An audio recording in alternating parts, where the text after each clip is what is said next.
Mesdames, Messieurs, bienvenue à l'émission Les Mystères de l'Infini. Aujourd'hui, la voyance.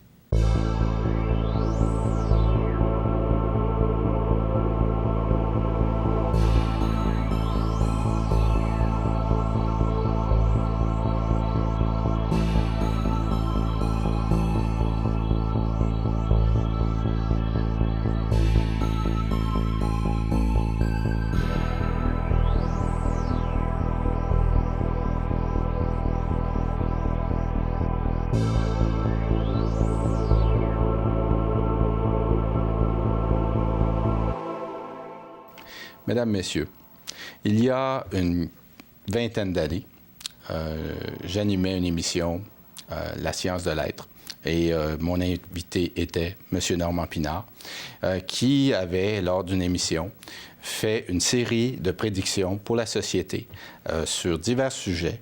Et aujourd'hui, c'est ce que nous allons regarder ensemble pour voir si ces prédictions étaient précises ou non.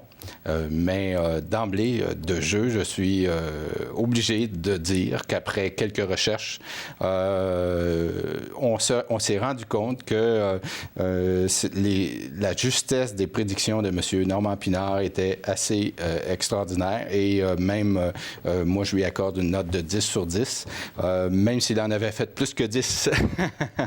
Alors, M. Pinard, si vous me permettez, on pourrait regarder ensemble qu'est-ce que vous aviez prédit il y a 20 ans de ça et qu'est-ce que ça a donné aujourd'hui. Alors, je me suis documenté pour voir si M. Pinard avait vraiment apporté des prédictions par rapport à l'avenir. Et puis, vraiment, je vais d'entrée de jeu dire que le vidéo sur laquelle vous aviez fait pour l'émission est toujours disponible. Si les gens veulent la regarder, elle est sur votre émission à www.normandpinard.com. Et dès la page titre, à l'accueil, vous allez retrouver l'émission qui... Les prédictions de 1994 allant jusqu'à l'an 2080. Exactement. On ne peut pas vérifier d'aujourd'hui aller jusqu'à l'an 2080, mais on peut vérifier de 1994 jusqu'à aujourd'hui. À 2012. Et là, moi, on a fait de vidéo. Oui. J'ai écrit des secondes à côté au moment où je fais ma prédiction. Donc, les gens disent, bon, à 11 minutes et 39 secondes, il dit ça. Vous avez un lien, 11 minutes et 39 secondes. Je parle d'un cœur artificiel. Je parle de... Oui. Il y a des choses, par exemple, qui sont... Évidemment, il y a des gens qui sont un peu...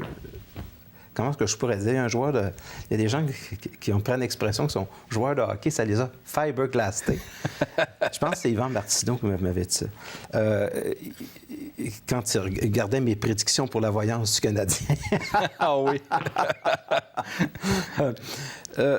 En fait, j'ai prédit le développement d'un médicament qui, à la fois, allait travailler sur le cancer et le sida. Oui. Et là, on est en 1994. Il n'y a pas aucune statistique qui a annoncé cette chose-là. Et c'est un médicament sur lequel on travaille présentement. Oui. Il y a eu 12 prédictions. Puis j'aimerais simplement que les gens aillent les voir. Oui. D'ailleurs, les gens vont constater que c'était vraiment en 94, puisque nous étions plus jeunes et qu'on n'a pas pu faire le montage avant l'émission. N'est-ce pas, M. Pinard? En moins de parler encore un petit peu de magie, comme nous l'avons fait la semaine dernière, la magie blanche, magie noire, je vais étudier la formule nécessaire pour la jeunesse éternelle. Oui. Et s'il est possible de reculer dans le temps pour enlever les plis. Et j'aimerais beaucoup. Parce qu'évidemment, à quoi sert la magie si c'est pas pratique? Mesdames, Messieurs, en parlant d'être pratique, j'ai bien dit à M. Pinard juste avant l'émission que si nous revenions sur les prédictions qu'il avait faites, que je lui en demanderais aussi pour l'avenir. Alors, dans une deuxième partie de l'émission, on pourra voir ce qu'il peut voir pour plus tard. Pas l'émission d'aujourd'hui, mais éventuellement. Et donc, nous allons revenir sur certaines prédictions que vous avez faites. Et donc, les gens pourront, comme on disait, vérifier comment vous l'avez exprimé et pourront voir avec les liens, parce que chaque prédiction que vous avez fait, sur votre site, vous avez mis un lien Internet pour que les gens puissent aller voir un attachement à cette prédiction-là. Moi, je m'adresse aux esprits rationnels. Oui, tout à fait. Je m'adresse aux sceptiques. Oui. je ne parle pas de la sceptique du Québec parce qu'eux autres, rien de ça est vrai. Donc, pas de temps à perdre avec ça. Mais je m'adresse à monsieur et madame tout le monde. Oui. Pouvez-vous regarder la petite vidéo, regarder la minute, puis faire le lien? Oui. Alors, j'avais prédit qu'on allait écouter de la musique sur des cartes à puce. Et dans l'émission, je demandais, je vois comme une espèce d'écran de télévision. Ça s'est avéré iTunes. Oui. Mais iTunes va devenir éventuellement sur Apple TV, éventuellement, et ça va devenir de la télévision. Exactement. Et qu'on allait appuyer, et que que la musique allait exister sur deux formes. Le CD, qui existe. Hein? Oui. Les grands magasins, les Archambault, tout ça, ça existe encore, je crois. Non, c'est pas en faillite, ça existe encore. Oui. Je ne vais pas faire de la publicité pour eux, mais c'est parce que ça m'est venu à l'idée. Et il y a aussi HMV, là, tout ça. Ça existe sous forme de DVD, de CD. Et on peut également aller chercher cette musique-là puis l'écouter avec ce qu'on appelle un iPod, un iPhone. En fait, ça a été une prédiction assez... que moi, j'aime beaucoup. Vous auriez pu être un Steve Jobs de l'électronique si vous aviez développé davantage l'aspect opérationnel de le mettre sur le marché. Ben, en fait, la différence... Puisque vous aviez une vision. Entre moi puis Steve Jobs, c'est ça. C'est que Steve Jobs a une vision. Moi, je faisais de la télévision à ce moment-là. Mais déjà en 1994, on essayait de mettre ça... je ne sais même pas si on essayait de mettre ça sous forme de MP3. Ça, vous avez fait vos recherches. Ouais. Faites vos recherches au niveau du web. C'est la meilleure chose à dire au niveau des statistiques. Quand est-ce que ça a commencé? Faites vos recherches au niveau du web. Et si vous voulez voir si la voyance, c'est quelque chose d'exact ou pas, je pense que moi, Normand Pinard, j'ai su démontrer ici au Québec et dans les pays de la francophonie des choses qui n'appartiennent pas à des statistiques et qui sont réelles et qu'il y a eu réellement, au cours de cette émission en 1994 avec Pierre Saunier, aucune altération de l'émission. C'est-à-dire, je n'ai pas fait de montage. On a fait ça dans un seul coup et vous pourrez voir les prédictions. Puis à ce moment-là, si vous voulez me juger, jugez-moi. Ce que je peux vous dire, mesdames, messieurs, c'est que lorsque j'ai enregistré avec M. Pinard cette émission et que je l'ai réécouté dernièrement, j'ai pris la peine de l'écouter au complet, puisque nous sommes en 2012, plusieurs choses qui sont dites nous semblaient comme aujourd'hui une évidence, puisque la plupart d'entre nous vivons dans cet univers-là, oui. Oui, dans l'univers, par exemple, de l'électronique. Oui. Dans iPod, c'est évident, mais en 1994, c'était pas évident du tout. Là. Voilà. Alors, c'est ça qui est intéressant, c'est que possiblement, vous pourriez avoir le réflexe de penser que c'est tout à fait normal, mais n'oubliez pas que c'est 20 ans en arrière. C'est ça qui est important. 18 ans. Bientôt 19 ans, parce que lorsque l'émission va être diffusée, il y a une partie, ça va être en 2013. Exactement. Alors, ce que vous aviez prédit, notamment, c'était des yeux électroniques branchés sur des électrodes dans le cerveau. Oui. Et justement, aujourd'hui, effectivement, vous avez sûrement vu des reportages, même pas juste le lien qui est là, parce qu'il y a un lien qui explique. Oui, il y a un lien sur le site qui vous amène au reportage. Il y a eu beaucoup de reportages dans les 3-4 dernières années qui parlaient justement des possibilités de faire voir des aveugles. Oui. Et c'est un fait aujourd'hui. C'est quelque chose qui est arrivé. Oui. Et aussi, ça c'est étrange, c'est que Québec allait devenir une ville plus festive. Oui. Il n'était pas question en 1994 que Québec devienne une ville plus festive. Évidemment, je dis à un moment donné, il y aura comme une espèce de Disneyland à Québec. Bien, avec le moulin, etc., c'est devenu une ville plus... comment je pourrais dire? Certainement plus attirante de ce côté-là. Oui. On a beaucoup développé l'aspect festif. Est-ce qu'il y a eu un réchauffement de 3 degrés? Je ne sais pas encore. Mais ça s'est réchauffé. Ça s'est réchauffé. La température, depuis 1994, s'est réchauffée. Juste l'été qu'on a eu, qui était extraordinaire. C'est ça, mais il y a beaucoup de gens qui diront, oui, mais ça, c'est des statistiques. En 1994, c'était déjà connu. Bon, alors là-dessus, je vais leur accorder les statistiques. Mais il y a quand même des choses qui concernent des médicaments et aussi une vision qui est fabuleuse, je pense, et je le dis sans aucune prétention. C'est ce fameux cœur artificiel. Oui. Effectivement. Et je dis dans l'émission que ce cœur aura la grosseur à peu près d'un dé à coudre. Oui. Et en 2000, on clique sur l'image. Oui, vous pouvez aller voir sur le lien d'ailleurs. Et ça ressemble à un dé à coudre. Et j'ai dit que ce dé à coudre avait autour une espèce de tissu. Et qu'est-ce que vous avez vu quand vous avez cliqué sur le lien? Un tissu qui ressemble un peu à de la peau, donc un tissu qui a un peu la forme, ou du moins la couleur organique. C'est difficile de voir juste par la photo quelle sorte de tissu c'est réellement, mais de toute évidence, c'était vraiment une prédiction qui était Alors, assez... c'est là, je pense, qu'on peut démontrer que la voyance, c'est quelque chose qui existe. C'est simplement qu'on s'est lancé en 1994. Je l'ai fait avec Pierre. Je ne pense pas que Pierre accepterait, étant donné l'importance du poste qu'il occupe en société, de travailler à côté d'un individu qui n'est pas crédible. Donc, je pense que la preuve est là. Et c'est à vous maintenant de dire, bon, ben, on n'en connaît peut-être pas les mécanismes, c'est très honnête de votre part de dire, on ne connaît pas les mécanismes, mais quand même, il ne faut pas oublier que les Américains ont quand même mis plusieurs millions de dollars dans un projet qui s'appelle Stargate. Oui, pouvez-vous nous en parler? Donc, Stargate, dans les années 40, c'était pour trouver l'emplacement de différents sous-marins. Oui. Et on a repris le projet en 2001, le 11 septembre 2001, pour savoir qu'est-ce qui s'était passé au juste, quels sont les gens qui étaient à l'origine de ce qui est arrivé au World Trade Center. Donc, les Américains travaillent comme les Russes travaillent ou ont travaillé avec des voyants ou travaillent encore avec des voyants. Bon. Il faut cependant comprendre une chose de la voyance. Oui. Autant les choses peuvent être d'une très grande précision, ça ne peut pas toujours être précis à 100 %. Et pourquoi? On ne le sait pas. On ne le sait pas. Le cerveau humain, il y a encore beaucoup de choses à découvrir du cerveau humain. On ne connaît pas l'être humain. On ne connaît pas l'ampleur de la conscience. On commence là à étudier la conscience de l'être humain. On commence à entrer... J'étais avec un ami qui est un grand philosophe. Je ne mentionnerai pas son nom plus tard, s'il le désire. On parle d'un principe que la parapsychologie tend à démontrer qu'à prime abord, dans l'être humain, il y a un processus d'autodivinisation. Donc, ça va très loin. Et je pense au dernier livre de Bertrand Meyers. Donc, ça s'écrit M-E accent aigu H-E-U-S-T, Bertrand Meyers. Allez voir son dernier livre sur la voyance. Donc, qui va parler du mystère de l'esprit et du pouvoir, et aussi également du principe d'autodivinisation. Donc, le principe d'autodivinisation, ce n'est pas une chose que j'invente, c'est une chose que les philosophes français, puis même dans la globalisation totale de l'individu, que Carl Gustav Jung avait parlé.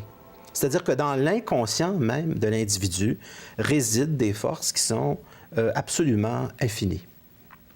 Et même probablement presque aussi infinies que les forces qu'on a octroyées autrefois aux divinités. Donc, je dirais que notre époque, parce qu'on glisse vers la voyance, vers ça, mais il faut l'expliquer à un moment donné, j'ai fait une expérience. Je vais commencer par cette expérience. Au Centre Saint-Pierre, en 2009, j'avais réuni une dizaine de personnes, une quinzaine de personnes qui ne se connaissaient pas du tout. Et je les avais assis sur une chaise. Je disais, on va faire une expérience. J'ai dit, vous allez essayer de deviner quelle est la maison de l'autre. Si c'est un premier, un deuxième étage, un troisième étage. Vous allez maintenant entrer dans la salle de bain. Et vous allez essayer de deviner quelle est la couleur des rideaux de douche, le savonnier. Alors, il y a des dames comme ça qui arrivaient et disent, moi, je ne suis pas voyante, là, je vais dire n'importe quoi. Bon. Mais cependant, ça devenait quelque chose d'exact. C'était exact. Alors, elle s'est demandé, il y a plusieurs personnes qui se sont demandé, est-ce que c'est une plaisanterie là, que vous me faites? Parce que je ne suis pas voyante et je le dis. Mais voilà que le résultat des gens qui faisaient simplement essayer en eux la voyance, ça donnait un résultat d'à peu près 90 %. Alors qu'ils se croyaient non-voyants. Au sens de la voyance. Au sens de la voyance, pour oui. eux, c'était quelque chose d'impensable. Donc, j'ai simplement à dire une chose, essayer, c'est l'adopter. Oui. Donc, la voyance, c'est une faculté qui peut se développer. Oui, on peut l'avoir à la naissance. Mais on peut l'avoir aussi à la suite d'un accident. Mais pourquoi l'avoir dans le coma quand il s'agit simplement de devenir plus conscient? Est-ce que les gens peuvent être voyants pour eux-mêmes? Ah, bien ça, c'est fondamental dans les affaires. quelqu'un qui a un commerce et qui n'a pas de voyance, ou qui travaille à la bourse puis qui n'a pas de voyance, un homme d'affaires, s'il veut réussir, il est obligé d'utiliser, il ne dira pas ça, il ne dira pas, mais il est obligé d'utiliser son intuition. Il ne parlera pas de voyance. OK. Les hommes d'affaires ne parlent pas de voyance. C'est comme si le mot intuition était plus doux, là. C'est parce comme que, moins tabou. Comme Bertrand Meyers mentionne dans ses livres, tout ce qui est paranormal est tabou. Pourquoi l'intuition est moins tabou alors que... Ça passe mieux. Oui, c'est comme un terme plus C'est fréquent. l'intuition féminine. Vous comprenez-vous, ça passe mieux. Ouais. Mais les hommes d'affaires sont obligés d'avoir une intuition. À un moment donné, c'est ce qui fait la différence entre la fortune et se casser la gueule. Oui. Et souvent, si c'est pas l'homme qui a ça, c'est souvent sa femme qui va dire, j'ai l'intuition, Robert, que moi, j'ai l'impression qu'on pourrait peut-être faire tel geste, en anglais, tel move, puis ça pourrait réussir. D'où Donc, l'expression derrière chaque grand homme, il pourrait y avoir une grande dame. Oui. Et quand on le dit, c'est à cause justement de l'intuition de la femme. Bien, il y a l'intuition de la femme, mais il y a l'intuition aussi que l'homme développe de plus en plus par lui-même. Les jeunes aujourd'hui ont énormément d'intuition. Moi, j'en rencontre qui sont extrêmement intéressés. Sauf qu'il ne faut pas tomber dans une espèce de fascination. C'est-à-dire que ça fait la différence entre être équilibré, de dire je m'intéresse à ça, je vais l'essayer, je vais voir. On a tous notre petite voix intérieure, M. Saunier. Oui. Et il y a une différence entre une population qui l'écoute et une population qui ne l'écoute pas. Donc, c'est à vous de l'écouter, cette petite voix intérieure. Moi, je fonctionne très peu avec mon mental rationnel. Et les gens me demandent qu'est-ce que je fais pour développer ma voyance lorsque je reçois quelqu'un ou dans ma vie tout court, là, parce que ça me sert dans ma vie, ça. Donc, charité bien ordonnée commence par soi-même. Je ne suis pas un voyant qui est bon juste pour les autres, puis pour lui-même, il ne voit pas. Donc, alors, la première chose que je fais, c'est que je vais dans la nature et j'essaie de ne pas penser, et au bout de 20 minutes, je ne pense plus. Quand je fais le vide, je fais le plein et je m'énergise en regardant, par exemple, des canards sauvages, en regardant le ciel, en regardant des arbres. Donc, pour moi, le contact avec la nature, pour moi, ça m'énergise d'une manière extraordinaire. Donc, j'y vais à tous les jours. En vélo ou alors à pied ou en raquette l'hiver. Ça, je vais 4 à 5 fois par semaine. C'est là où je vais chercher mon énergie. Je pense à rien.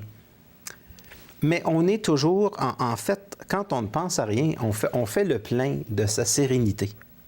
Et ce que je vais chercher, c'est une sérénité. Et elle a deux fonctions. La première fonction de ma sérénité, c'est qu'elle me donne ma force.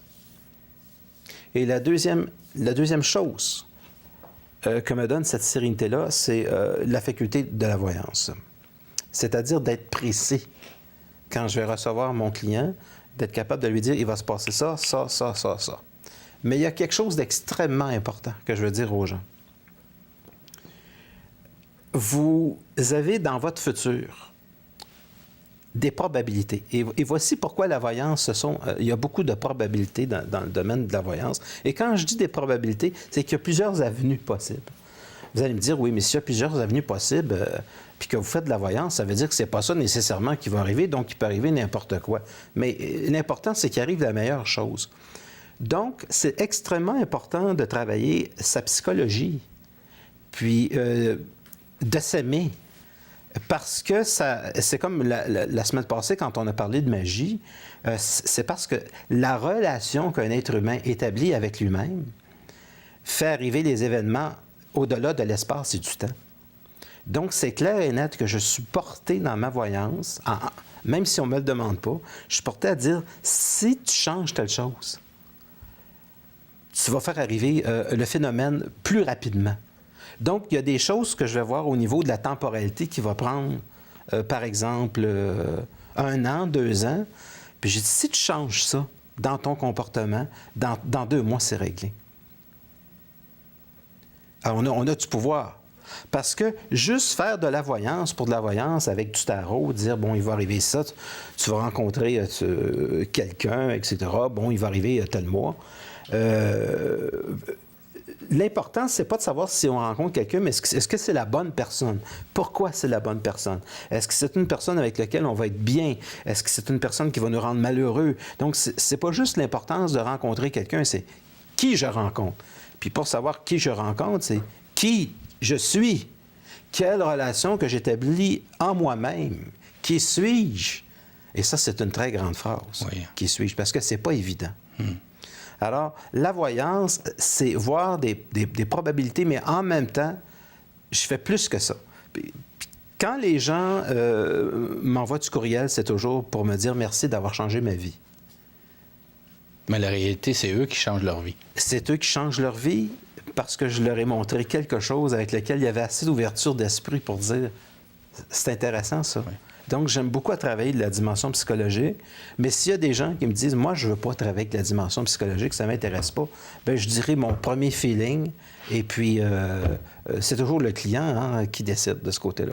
Quand quelqu'un rencontre un voyant, quelle est la place de son libre arbitre par la suite? Parce que c'est important, la responsabilisation que la personne doit sentir en sortant d'une séance, qu'elle ne sente pas qu'elle est encadrée d'un avenir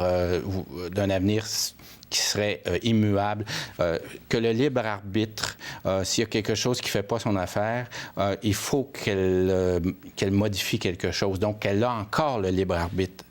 Si l'avenir qui lui a été lu n'est pas un avenir qu'elle souhaiterait. C'est mon enseignement de montrer au monde à quel degré non seulement ils sont libres, mais qu'ils sont puissants. En plus. Alors, donc, on est en dehors de... Donc, c'est de sortir d'une séance avec de l'énergie positive. Pas nécessairement. Oui, mais s'il y a quelque chose à changer, ça ne va pas nécessairement faire toujours plaisir à quelqu'un de dire « il faut changer ça ». Ça peut demander un effort. Ça peut demander de se remettre en question. D'accord? Mais simplement, je ne vais pas le faire avec tout le monde. Mais il y a des gens qui disent souvent, oui, moi, je suis allé voir Normand Pinard, mais il est très psychologue. C'est parce que pour moi, ça me permet ça. Je ne suis pas juste la psychologue. Là. Oui. Il n'y a pas juste la psychologie, c'est je fais la voyance, mais pour moi, s'il y a de la souffrance dans quelqu'un, c'est de dire, bien, tu changes ça, tu changes ça, tu changes ça, tu vas voir, ça va bien se passer, ça va aller vite. Et je ressens au fur et à mesure que ça va être très facile pour la personne de changer son futur. Puis que ça va être un futur qui va être rempli d'événements, qui va être positif, qui va être agréable, que ça va être intéressant. Moi, j'avais un ami qui disait toujours, j'ai pas de chance dans la vie, l'argent ne vient pas. Je nommerai pas son nom, mais je veux dire, il y avait un moment d'année, mais c'est arrivé un mois après, donc 35 jours plus tard. Il me dit, j'ai gagné un billet à mon travail, puis je pense que dans le jackpot, il y avait 10 000 $. Donc, il a quand même réussi à gagner 5 000 $. Oui. Alors, c'est un individu, pour la première fois, qui commençait à être chanceux dans sa vie. Donc, la chance, c'est un state of mind. C'est un état d'esprit. C'est une relation que l'on établit avec soi-même. Puis moi, j'aime ça, concentrer la consultation sur le state of mind, l'état d'esprit, la possibilité. Mais si une personne veut juste me demander si son chum qui l'a quitté va revenir, pas de problème, je vais le dire aussi, là, c'est le client qui décide. Mais si elle me donne la chance, ou si elle veut bien m'accorder la chance de travailler un point de vue, un autre point de vue, dire qu'est-ce que tu penses de ça? Ça, c'est les Français sont très forts là-dessus. Les Français me laissent, et les Arabes, parce que c'est les trois quarts de ma clientèle. Donc, les gens des vieux pays, et on me donne la chance de travailler la psychologie parce qu'on regarde le métaphysicien, Normand Pinard. On respecte que je sois un individu intéressé au paranormal. On respecte que je m'intéresse à la métaphysique. Mais il faut comprendre aussi qu'il y a une différence que si vous rencontrez des gens qui travaillent à $1,49 la minute, il faut comprendre, là, le sérieux là-dedans, il est où? Mais justement, quelle est la différence entre un voyant qui n'en est pas un et qui est plutôt un charlatan et un voyant qui est sérieux et qui ne cherche pas à berner les gens avec n'importe quelle histoire? Le résultat. Oui. C'est aussi simple que ça, c'est le résultat. Parce que les gens ont peur. Il y a des gens qui ont peur des voyants. Ils ont même peur de leur parler en dehors d'une séance parce qu'ils rencontreraient. C'est un très beau compliment qu'on me fait, ça, quand je m'en vais dans un endroit public. J'ai déjà vu des gens se cacher la figure avec leur journal. C'était à l'hôtel Delta. C'était l'exposition Musique et son, je m'en souviendrai toujours. Puis le monsieur était là comme ça, puis il faisait ça. Puis j'ai dit, mais quel beau compliment, ça, c'est extraordinaire. Puis là je ne l'ai pas fait, mais ça me tentait d'approcher le monsieur. J'ai dit, je vois à travers vous comme si vous étiez une vitre. Et je vois les très vilaines choses que vous avez faites dans votre vie. Eh bien, j'ai le goût de m'amuser, c'est sûr, mais le pauvre monsieur va mourir du cœur. Alors, donc, c'est de comprendre qu'on a des pouvoirs qui vont défier la matière, le temps, l'espace, puis que finalement, c'est simplement un phénomène de conscientisation qui permet la transformation des événements. Mais quand vous marchez dans la rue, vous croisez des gens, vous vous mettez pas à vous questionner sur l'avenir des gens, à moins que vous décidiez consciemment de faire l'expérience, non?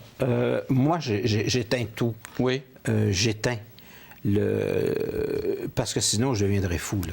Oui. Ma sérénité, c'est que je ne pense pas. Voilà. Donc, quand je m'en vais dans un endroit... D'ailleurs, j'éteins tellement ce que je ressens que j'oublie les noms. Ah, c'est ça. Bertrand Meyers, d'ailleurs, a fait quelque chose d'assez spécial. Il y a une relation entre la voyance et la mémoire. Puis il a écrit là-dessus. Oui. Donc ça, c'est extrêmement intéressant. Ce sont des ouvrages extrêmement récents. Là, qui sont sortis. Bien, il y en a un qui est sorti, je pense, une douzaine d'années. Puis il y en a d'autres qui sont sortis récemment. Il a fait la suite.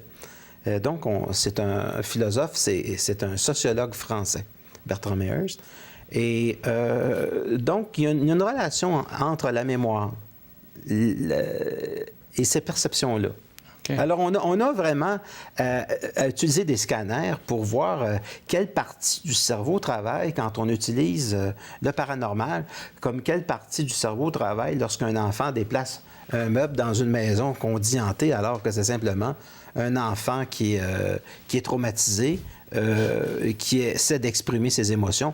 On y reviendra à ça, les maisons hantées. Mm-hmm. Mais le cerveau humain en soi est quelque chose d'extraordinairement puissant. Donc, je pense, avant d'aller chercher le bonhomme sur Terre, ou d'aller vers des choses négatives qu'on a souvent tendance à trouver dans le cinéma, on y reviendra, il y a vraiment la possibilité chez l'être humain de... Moi, je pense dans les 20-30 prochaines, peut-être un peu plus longtemps que ça. Dans 50 ans, quand les gens vont commencer à mettre des gros sous sur la table, là, quand on peut en parler de 50 millions, on va dire, bon, là, on va régler la question une fois pour toutes, c'est quoi ces phénomènes que l'on dit paranormal, comme ça se fait à l'Université de Fribourg en Allemagne, comme ça se fait à l'Université d'Édimbourg en Écosse, on va être capable de trouver des choses qui sont très intéressantes.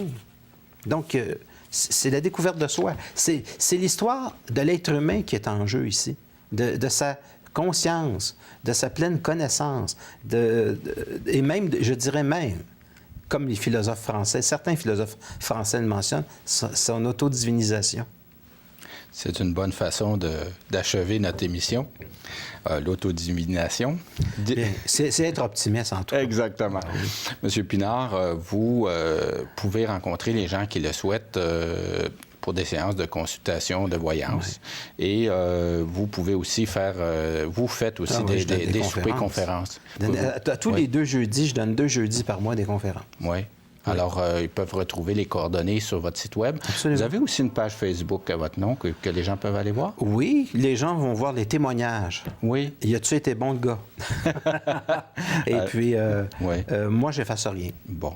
À quel numéro ils peuvent vous rejoindre, M. Pinard? Le 514-254-5919. Et votre site Web? www.normandpinard.com. OK. Et d'autre part, c'est toutes les émissions que nous allons faire, l'émission actuelle qui est Le mystère de l'infini, vont se retrouver sur YouTube et vous allez pouvoir toutes les revoir. Et donc, je vous invite aussi, vous pouvez, si vous avez des questions liées à l'émission, vous pouvez toujours appeler au studio d'enregistrement au 450-973-8005 et le site web du studio est le www.tvrl.ca. Alors, évidemment, vous allez pouvoir écouter ces émissions-là parce que c'est des émissions qui méritent d'être réécoutées. Parce que je pense qu'il y a beaucoup d'informations métaphysiques qui sont données durant notre émission et qui peuvent être absorbées quelquefois par petits bouts, mais qui valent la peine d'être revues et revues. Merci beaucoup et à la prochaine.